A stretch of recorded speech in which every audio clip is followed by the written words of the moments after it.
imposed the toughest ever sanctions to rein in Iran's nuclear ambitions. We have re-engaged as a leader in the Pacific and in our own hemisphere. We have signed trade deals to promote American jobs and nuclear weapons treaties to protect our people.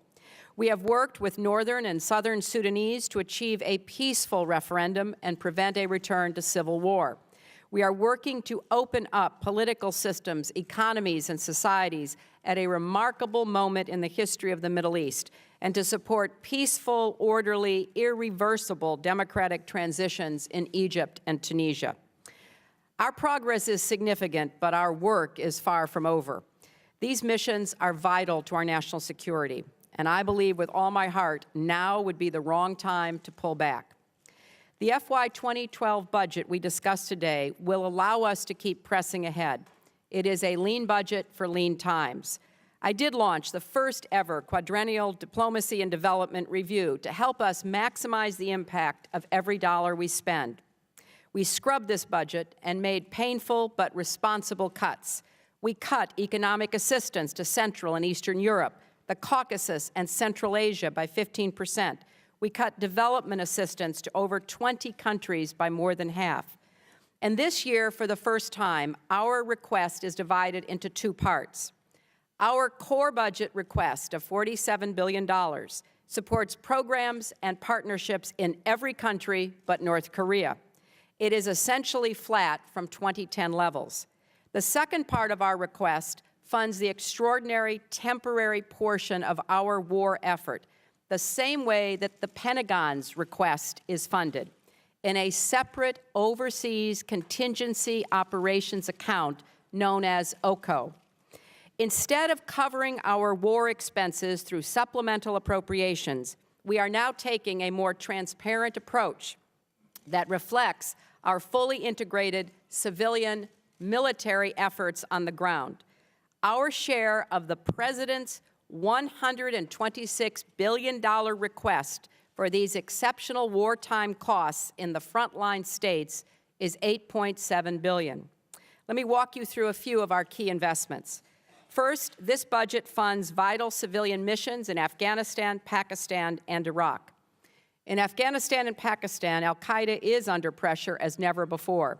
Alongside our military offensive, we are engaged in a major civilian effort that is helping to build up the governments, economies, and civil societies of both countries and undercut the insurgency.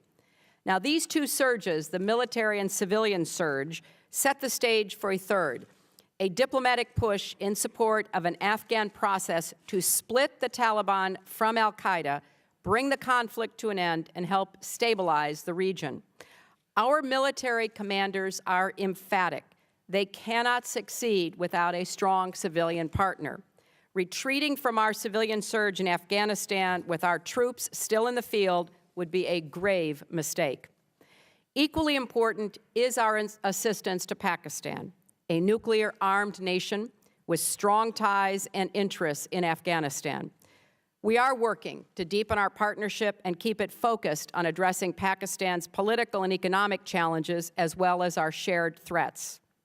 And as to Iraq, after so much sacrifice, we do have a chance to help the Iraqi people build a stable, democratic country in the heart of the Middle East. As troops come home, our civilians are taking the lead, helping Iraqis resolve conflicts peacefully and training their police. Shifting responsibilities from soldiers to civilians actually saves taxpayers a great deal of money. For example, the military's total OCO request worldwide will drop by $45 billion from 2010 as our troops come home. Our costs, the State Department and USAID, will increase by less than $4 billion. Every business owner I know would gladly invest $4 to save $45. Second, even as our civilians help bring today's wars to a close, we are working to prevent tomorrow's. This budget devotes over $4 billion to... You were listening there to U.S. Secretary of State Hillary Clinton addressing the Foreign Affairs Select Committee hearing on Capitol Hill. And she said, in talking about Libya, that U.S. aid was supplying humanitarian aid, food and medical supplies to Egypt and Tunisia to help those refugees coming across the borders. And she's also said that she was taking no option off the table so long as the Libyan government continues targeting its people. All this in the context of arguing for the budget that is required to fund all these kind of operations. Let's bring in AlJazeera's Rosalind Jordan, who's with us from Capitol Hill in Washington. So, Rosalind, she talked about a lean budget for lean times, but there's plenty of demands there for money, aren't there?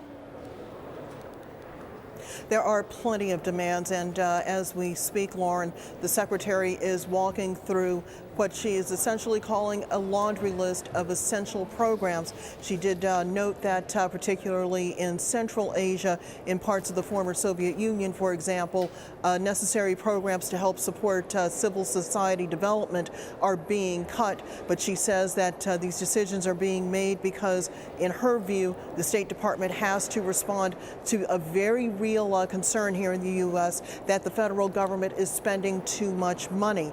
That said, the Secretary did say that where there are urgent needs, she is asking Congress not to cut the funding for those programs, including some $10 million that she estimates the U.S. Agency for International Development will be spending on emergency refugee assistance to those Libyans who are trying to flee what seems to be increasing violence in their country. Indeed, because I suppose one of the problems is a lot of those other problems that she was been talking about have been there for a while, so they knew that money was required. But in this instance, they're talking about combat and command positioning assets in the area to deal with this latest kind of wave of unrest in North Africa, in part for humanitarian assistance, but also, I suppose, in order to be able to say we are taking no options off the table. That's right. In fact, she did say that while there haven't been any decisions made about what the U.S. and other countries are doing, she did note that the international community is quite alarmed by what has been happening inside Libya, and that it simply would be foolhardy for the U.S. not to bring all of its possible tactics to bear in order to restore peace inside Libya. She did note that Muammar Gaddafi, the colonel who has been in charge of Libya for some 42 years, needs to step aside now. And she did say that there are three options now facing the country because of the brutality of his rule. It can either now become a democracy, it can either dissolve into civil war, or it could, worse, dissolve into chaos. The latter two options, in the U.S.'s view, simply not acceptable. The mission for the Secretary of State, though, is to ensure that the people who work for the State Department, notably those who work in the embassies and the consulates overseas, have the tools that they need in order to be able to assist Americans, because that is, of course, their primary mission. However, at a time when Americans are very concerned about the cost of the federal government, at a time when the economic recovery in this country is still quite fragile, she is going to have to make some very, very tough arguments in hopes of persuading the members of this Foreign Affairs Committee to not cut the budget any more than she says that she and her staff already have. Rosalind, is it your impression that she might be asked about what the likelihood is of trying to establish a no-fly zone? Because just within the last few minutes,